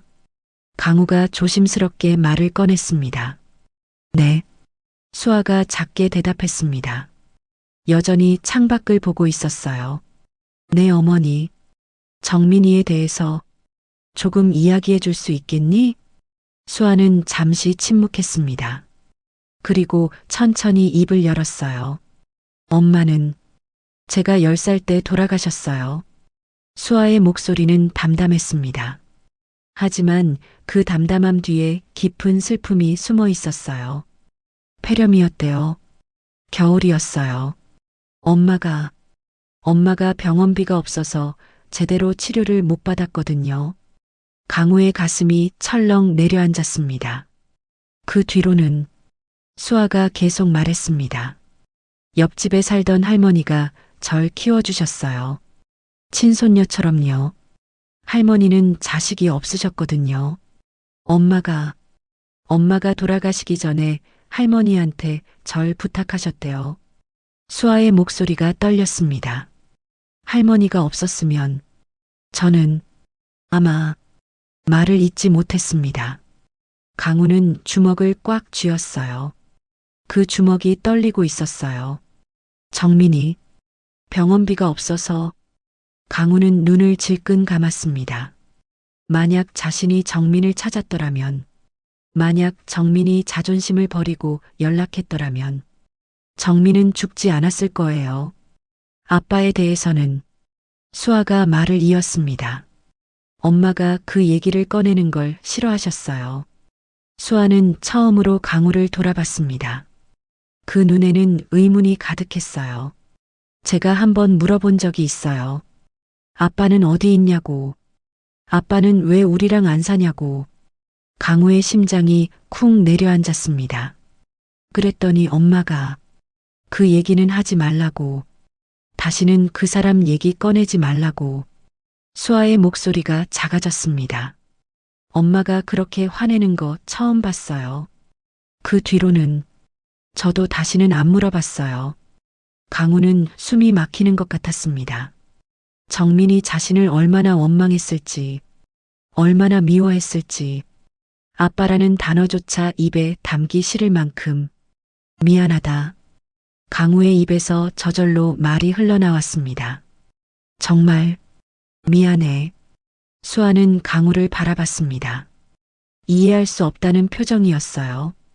왜 미안하다고 하세요? 강우는 떨리는 손을 뻗어 수아의 손을 잡았습니다. 진흙이 묻은 차갑고 작은 손이었어요. 수아야. 강우의 목소리가 떨렸습니다. 내 얼굴이, 내 어머니의 이름이, 그리고 내 나이가 모든 것을 말해주고 있구나. 수아는 강우의 손을 내려다봤습니다. 떨리는 손이었어요. 나는 내 어머니를 지켜주지 못했어. 시댁 식구들의 구박으로부터, 외로움으로부터 아무것도 지켜주지 못했지. 강우의 눈에서 또 눈물이 흘러내렸습니다. 그래서 내 어머니는 나를 떠났어. 그때 너를 베고 있었던 거야. 하지만 나는 몰랐어. 아무것도 몰랐어. 수아의 눈이 커졌습니다. 그럼 정말로 아마도 강우가 고개를 끄덕였습니다. 하지만 내 어머니에게도 죽은 내 첫째 딸에게도 나는 죄인이야. 그리고 너에게도 나는 의심이라는 죄를 지었어. 강우는 수아의 손을 더 세게 잡았습니다. 보고서에 내 아버지가 불명이라고 적혀 있었거든. 그래서 나는 내가 정말 내 딸인지 확신할 수가 없었어. 혹시 내 어머니가 나를 떠난 후 다른 사람을 만났을 수도 있다고. 그렇게 생각했어. 수아는 아무 말도 하지 않았습니다. 그저 강우를 바라볼 뿐이었어요. 미안하다. 정말 미안하다. 하지만 강우는 눈물을 닦았습니다.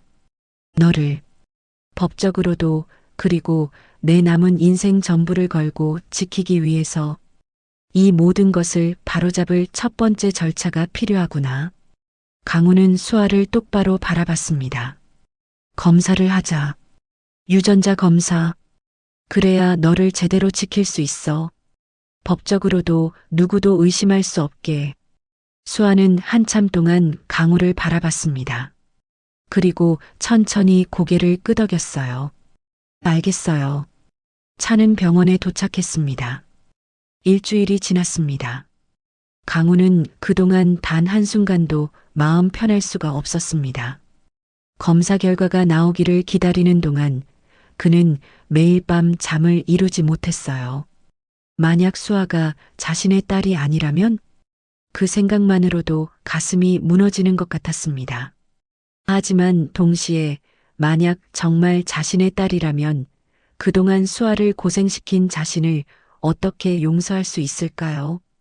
그날 오후 강우는 수아와 함께 병원을 찾았습니다. 의사가 봉투를 건넸습니다. 얇은 종이 한 장이 들어있는 봉투였어요. 강우의 손이 떨렸습니다. 봉투를 열 수가 없었어요. 제가 볼까요? 수아가 조심스럽게 말했습니다. 강우는 고개를 끄덕였어요. 수아가 봉투를 열었습니다. 종이를 꺼내 읽었어요. 친자관계 확률 99.99%. 수아의 목소리가 떨렸습니다.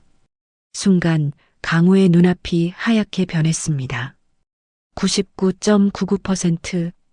의심의 여지가 없었습니다. 수아는 자신의 딸이었습니다. 강우는 수아의 손에서 종이를 받아들었습니다. 부녀관계라는 글자가 선명하게 적혀 있었어요. 으아. 강우의 입에서 신음이 흘러나왔습니다. 종이를 붙들고 그는 그대로 무너졌어요. 의자에 앉은 채로 두 손으로 얼굴을 감싸고 강우는 통곡했습니다. 미안하다. 미안해. 52년을 살아오며 쌓아온 모든 것이 무너져 내렸습니다. 회장이라는 직함도 재벌이라는 신분도 아무 의미가 없었어요. 지금 강우는 그저 한 명의 아버지였습니다. 딸을 지켜주지 못한, 딸의 존재조차 몰랐던 한심한 아버지였습니다. 널 버리려던 게 아니야. 강우가 울먹이며 말했습니다. 내가 미쳤던 거야. 내 엄마를 지켜주지 못해서. 수아는 강우 옆에 앉았습니다. 그리고 조용히 강우의 등을 쓰다듬어 주었어요. 괜찮아요. 수아의 목소리는 담담했습니다. 전 아빠를 원망한 적 없어요. 엄마도 마지막엔 아빠를 용서했을 거예요. 그 말에 강우는 더욱 목 놓아 울었습니다. 수아야. 그리고 수아가 말을 이었습니다. 저를 의심한 것도 이해해요. 당연한 거잖아요. 증거가 필요했던 거잖아요. 강우는 고개를 들어 수아를 바라봤습니다. 눈물 범벅이 된 얼굴이었어요. 너를 흙탕물에 쓰러져 울던 그 모습을 보고도 나는 의심했어.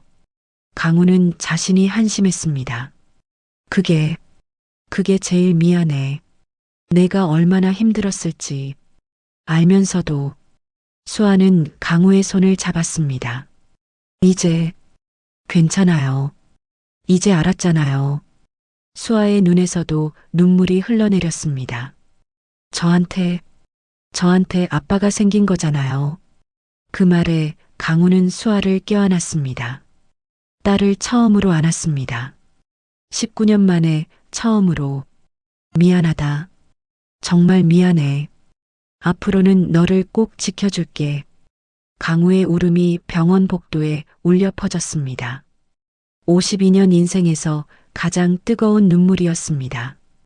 DNA 검사 결과를 확인한 다음 날 강우는 수아와 함께 할머니가 입원해 있는 병원을 찾았습니다. 복도를 걸으며 강우의 가슴은 두근거렸어요. 수아를 키워준 은인을 만난다는 긴장감도 있었지만 그보다 더 큰 것은 정민에 대해 더 알고 싶다는 간절함이었습니다. 할머니 병실은 저기예요. 수아가 한 병실 앞에서 멈춰 섰습니다. 일반 병실이었어요. 6개의 침대가 놓인 다인실이었죠. 강우는 문을 열고 들어갔습니다. 가장 안쪽 침대에 할머니가 누워 계셨어요. 70이 넘은 나이에 폐암까지 앓고 계셔서인지 얼굴은 많이 야위어 있었습니다. 하지만 눈빛만은 또렷했어요. 할머니. 수아가 조심스럽게 다가가 할머니의 손을 잡았습니다. 할머니, 저 왔어요. 그리고 이분은. 수아는 강우를 돌아봤습니다. 어떻게 소개해야 할지 망설이는 표정이었어요. 할머니는 천천히 고개를 돌려 강우를 바라봤습니다. 그리고 잠시 강우의 얼굴을 뚫어지게 바라보더니 입술을 떨었어요. 당신이. 할머니의 목소리는 약했지만 또렷했습니다. 수아 아버지요? 강우는 깊게 고개를 숙였습니다. 네, 그렇습니다. 저는 최강우라는 사람, 맞지요? 할머니의 물음에 강우는 놀라 고개를 들었습니다. 제 이름을 어떻게 정민이가 말했어요. 죽기 전에 할머니의 눈에서 눈물이 흘러내렸습니다. 강우는 할머니 옆 의자에 앉았습니다. 수아도 반대편에 앉았어요. 할머니, 강우의 목소리가 떨렸습니다. 정민이에 대해서 말씀해 주실 수 있으십니까? 제가 너무 늦게 알았습니다. 너무 늦게. 할머니는 천천히 고개를 끄덕였습니다. 그리고 입을 열었어요. 정민이는 좋은 아이였어요. 할머니의 목소리에는 그리움이 묻어났습니다. 정민이가 이 동네로 이사 왔을 때 벌써 배가 불러 있었지요. 강우의 가슴이 철렁 내려앉았습니다. 혼자였어요. 의지할 사람 하나 없이. 전 그때부터 정민이를 도왔습니다. 애 하나 키우는 것도 힘든데 혼자 배 두르고 있으니 어찌 그냥 지나칠 수가 있었겠어요. 할머니는 잠시 숨을 고르며 말을 이었습니다. 정민이는 출산 전날까지 일했어요. 작은 식당에서 설거지하고 청소하고 배가 터질 것 같은데도 일을 멈추지 않았지요. 강우는 두 손으로 얼굴을 감쌌습니다. 정민이 혼자 그 고생을 했다는 것이 믿기지 않았어요. 아이를 낳던 날, 정민이가 혼자 병원에 갔어요. 제가 늦게 알고 뛰어갔는데 할머니의 목소리가 떨렸습니다. 수아를 낳고 정민이가 아이를 보며 웃더라고요. 그렇게 힘들었는데 아이를 보니 웃음이 나온대요. 수아의 눈에서도 눈물이 흘러내렸습니다. 정민이가 아이 이름을 지었어요. 수아, 물처럼 맑고 깨끗하게 자라라고. 할머니는 수아를 바라봤습니다. 그리고 정민이는 10년을 악착같이 살았어요. 아침엔 신문 배달, 낮엔 식당 일, 밤엔 청소. 하루에 3시간도 못 자면서 수아를 키웠지요. 강우는 주먹을 꽉 쥐었습니다. 한 번은 제가 물었어요. 수아, 아버지한테 연락해보지 그러냐고.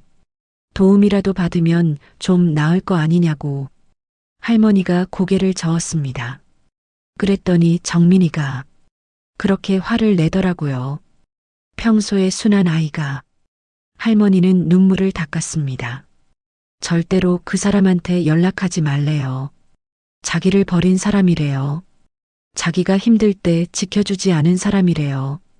강우의 어깨가 떨렸습니다. 그리고 이렇게 말했어요. 그 사람은 저와 수아가 없어도 잘 살 거예요. 우린 그 사람 인생에 없던 사람들이에요. 그 말에 강우는 더 이상 참을 수 없었습니다. 울음이 터져 나왔어요.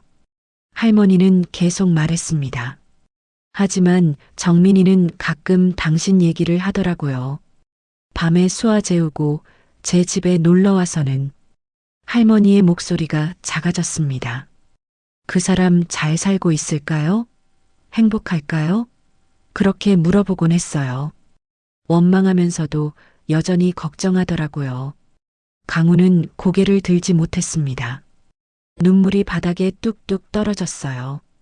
10년을 그렇게 살았어요. 그러다 정민이가 아프기 시작했지요. 폐렴이었어요. 겨울이었는데 병원비가 없어서 제대로 치료를 못 받았어요. 할머니의 목소리가 더욱 떨렸습니다.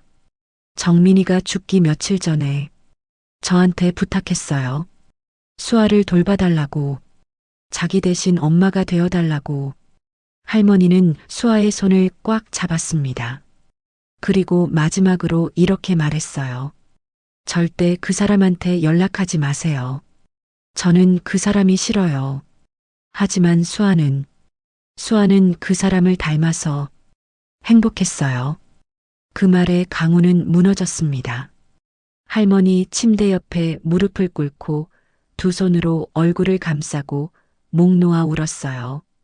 정민이 자신을 원망했다는 것, 하지만 수아를 통해 자신을 떠올렸다는 것. 그 모든 것이 강우의 가슴을 찢어 놓았습니다. 한참을 온 후 강우는 천천히 고개를 들었습니다. 그는 할머니를 똑바로 바라봤어요. 감사합니다. 강우의 목소리는 울음에 젖어 있었습니다. 제 딸을 살려주셔서 정말 감사합니다. 할머니는 고개를 저었습니다. 아니에요. 저도 외로웠어요. 수아가 있어서 저도 살았어요. 강우는 일어섰습니다. 그리고 할머니 앞에 바르게 섰어요. 그리고 깊게, 아주 깊게 허리를 숙여 큰 절을 올렸습니다. 52년 인생에서 회장 자리에 앉은 후로는 단 한 번도 누구에게 절한 적 없는 강우가 지금 할머니 앞에 큰 절을 올리고 있었습니다. 고맙습니다. 정말. 강우는 절을 하고 또 했습니다. 제대로 속죄할 기회를 주셔서 감사합니다. 제 딸을 지켜주셔서 감사합니다. 할머니는 눈물을 흘리며 손사래를 쳤습니다. 아니에요, 일어나세요. 하지만 강우는 멈추지 않았습니다. 계속해서 절을 올렸어요. 그날 밤 강우는 집으로 돌아와 서재에 홀로 앉았습니다. 책상 위에는 세 장의 사진이 놓여 있었어요. 정민의 사진, 서연의 사진, 그리고 오늘 찍은 수아의 사진. 강우는 그 사진들을 바라보며 깨달았습니다. 자신의 아버지, 선대 회장은 정민을 구박했습니다. 그래서 강우는 아내를 잃었어요. 그리고 강우는 서연의 남자를 쫓아냈습니다. 그래서 딸을 잃었죠. 자신이 아버지를 원망하며 살아왔지만 어느새 그와 똑같은 사람이 되어 있었던 거였어요. 정민에게, 서연에게, 그리고 수아에게 자신이 당한 고통을 자신이 딸에게 똑같이 가했다는 것. 그것이 기막힌 아이러니였습니다. 아버지. 강우는 천장을 바라보며 중얼거렸습니다. 아버지가 저에게 한 짓을 나는 내 딸에게 했습니다. 이제야 알았습니다. 강우는 사진들을 가슴에 안았습니다. 정민아, 서연아, 그리고 수아야. 정말 미안하다. 이틀 후 할머니는 세강그룹 본관 건물 안에 있는 VIP 전용 병원으로 옮겨졌습니다. 최고급 1인실이었어요. 넓은 창으로는 서울 시내가 한눈에 보였고 최신 의료 장비들이 갖춰져 있었죠. 전담 의료진 5명이 배치되었습니다. 폐암 전문의 간호사 3명, 영양사 1명. 할머니, 여기 너무 좋아요. 수아가 신기한 듯 병실을 둘러봤습니다. 이런 데까지 너무 과한 거 아니냐? 할머니가 걱정스럽게 말했지만 강우는 고개를 저었습니다. 아닙니다. 이것도 부족합니다. 제 딸을 살려주신 은혜. 평생 갚아도 부족합니다. 강우는 박 비서에게 지시했습니다. 할머니의 모든 병원비와 생활비는 우리가 책임진다. 최고의 치료를 받으실 수 있게 해드려라. 알겠습니다, 회장님. 할머니의 눈에서 눈물이 흘러내렸습니다. 고맙습니다. 정말 고맙습니다. 강우는 할머니의 손을 잡았습니다. 제가 더 고맙습니다. 할머니가 아니었다면 저는 영원히 제 딸을 만나지 못했을 겁니다. 그날부터 할머니는 최고의 치료를 받기 시작했습니다. 그리고 강우는 매일 병원을 찾았어요. 수아와 함께 할머니가 VIP 병실로 옮겨진 지 일주일 후 강우는 수아를 서재로 불렀습니다. 수아야, 앉아라. 강우는 책상 앞 의자를 가리켰어요. 수아는 조금 긴장한 표정으로 앉았습니다. 아빠가 하나 제안하고 싶은 게 있어. 강우는 서류 하나를 꺼내 수아 앞에 놓았습니다. 은혜장학재단 설립 계획서라고 적혀 있었어요. 이게 뭐예요? 수아가 서류를 들어 읽기 시작했습니다. 눈이 점점 커졌어요. 아빠가 장학재단을 만들려고 해. 할머니 이름으로. 강우의 목소리는 단호했습니다. 박순자 할머니의 이름으로 은혜장학재단을 설립할 거야. 너처럼 어려운 환경에서도 꿈을 잃지 않는 학생들을 돕는 재단이지. 수아의 눈에 눈물이 고였습니다. 아빠, 할머니가 너를 키워준 것처럼 이제는 우리가 다른 아이들을 도와야 해. 그게 진짜 속죄라고 생각해. 강우는 창밖을 바라봤습니다. 돈으로 모든 걸 해결할 수는 없어. 하지만 최소한 내가 겪었던 그 추위와 배고픔을 다른 아이들은 조금이라도 덜 겪게 해주고 싶구나. 수아는 서리를 꽉 안았습니다. 고마워요, 아빠. 할머니도 정말 좋아하실 거예요. 이틀 후 강우는 할머니 병실을 찾았습니다. 할머니, 들어가도 될까요?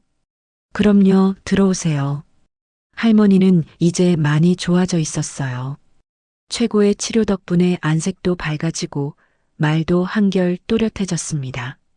강우는 할머니 침대 옆에 앉아 서류를 보여드렸습니다. 할머니, 이걸 보세요. 할머니는 돋보기를 쓰고 서류를 읽었습니다. 한참을 읽더니 눈물을 흘렸어요. 이게 내 이름으로? 네. 은혜장학재단입니다. 할머니께서 수아에게 베푸신 은혜를 이제 다른 아이들에게도 나눠주려고 합니다. 할머니는 떨리는 손으로 강우의 손을 잡았습니다. 고맙습니다. 정말 고맙습니다. 제 이름이 이렇게 빛날 줄은. 할머니가 빛나신 겁니다. 수아를 구해주셔서 제게 속죄할 기회를 주셔서 그날부터 강우는 재단 설립에 본격적으로 나섰습니다. 한 달 후 은혜장학재단이 공식 출범했습니다. 첫 해에만 100명의 학생들이 장학금을 받게 되었어요. 그리고 그 첫 번째 장학생이 바로 수아였습니다. 아빠, 전 장학금 안 받아도 돼요. 다른 친구들한테 주세요. 수아가 사양했지만 강우는 고개를 저었습니다. 아니야. 내가 첫 번째 장학생이 되어야 해. 그래야 이 재단의 의미가 살아. 수아는 결국 고개를 끄덕였습니다. 그해 봄 수아는 대학에 입학했습니다.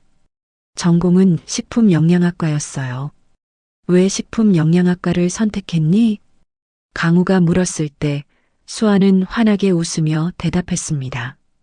붕어빵을 잊을 수가 없어요. 그 따뜻함을요. 저도 누군가에게 따뜻한 음식을 만들어주고 싶어요. 강우는 딸의 머리를 쓰다듬어 주었습니다. 좋은 꿈이구나. 아빠가 응원할게. 수아가 집에 온 후 가장 큰 변화를 보인 건 하윤이었습니다. 이모. 8살 하윤이는 이제 수아 이모를 졸졸 따라다녔어요. 학교에서 돌아오면 제일 먼저 수아를 찾았습니다.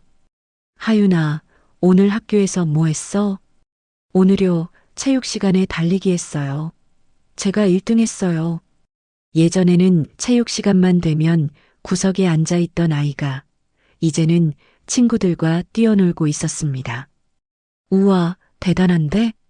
우리 하윤이 정말 씩씩하네. 수아가 하윤이를 안아 올리자 아이는 깔깔 웃었습니다. 이모, 배고파요. 그래. 그럼 이모가 뭐 만들어줄까? 붕어빵이요. 이모 붕어빵이 제일 맛있어요. 수아는 부엌으로 가서 붕어빵을 만들기 시작했습니다. 강우가 특별히 주문 제작한 붕어빵 틀이었어요. 자, 여기.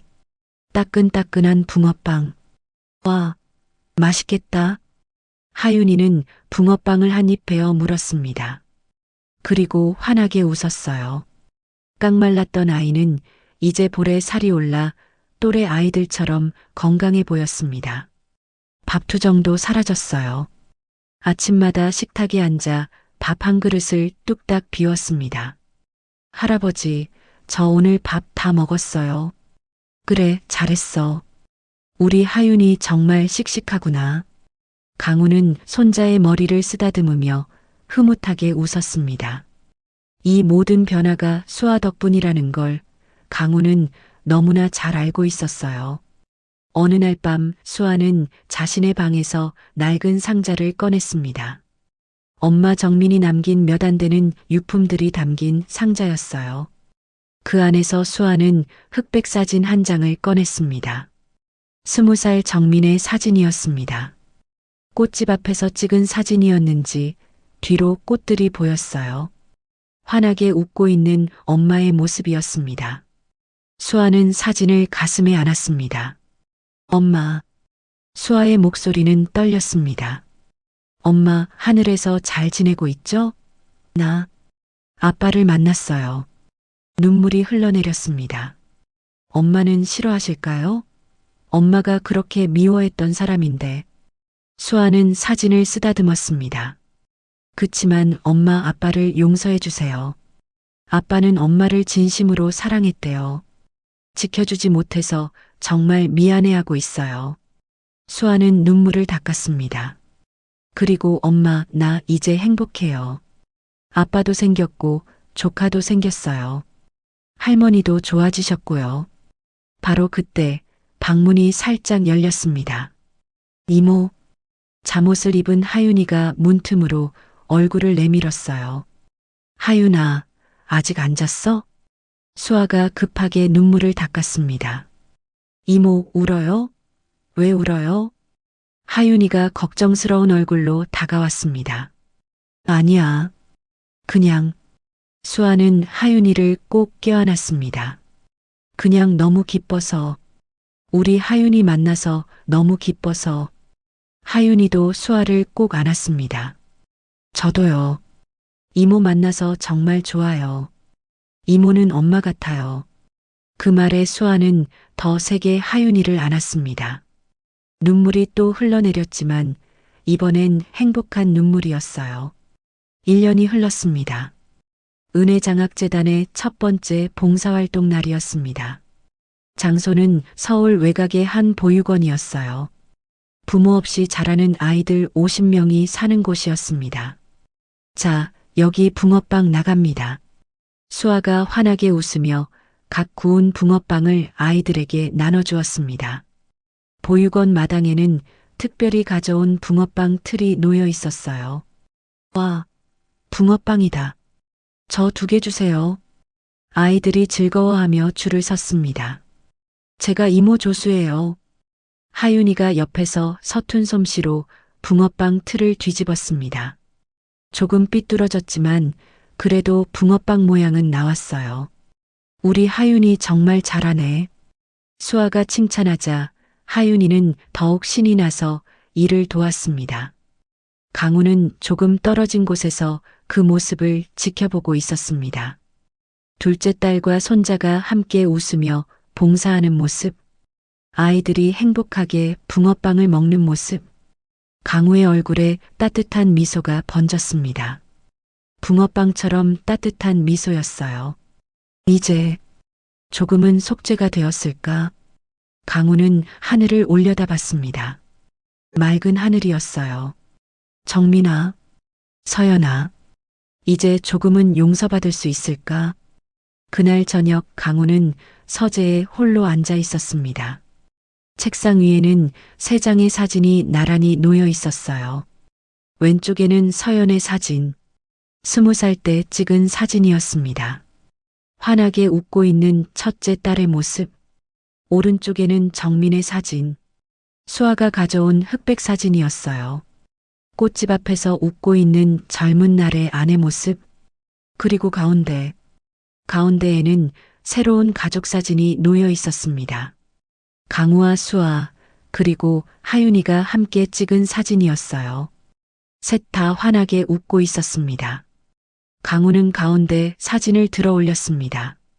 오래 바라봤어요. 이제 우리는 가족이야. 강우는 사진을 가슴에 안았습니다. 창밖으로는 봄바람이 불어왔죠. 따뜻한 바람이었어요. 겨울은 끝났습니다. 차가운 흙탕물 속에서 시작된 이야기는 따뜻한 봄날의 햇살 속에서 새로운 시작을 맞이하고 있었죠. 붕어빵 하나로 이어진 운명. 3대에 걸친 비극은 8살 손자의 순수함으로 마침내 구원을 받았습니다. 그리고 이제 그들은 함께 걸어갈 것입니다. 가족으로. 오늘의 이야기가 당신의 마음에 작은 울림을 드렸다면 앞으로도 당신의 나날에 잔잔한 위로가 될 이야기들로 찾아뵐 수 있도록 구독과 좋아요를 눌러주세요. 그리고 사연의 주인공을 위한 따뜻한 말씀도 댓글로 부탁드립니다. 당신의 오늘을 늘 응원합니다. 인생 나날이었습니다.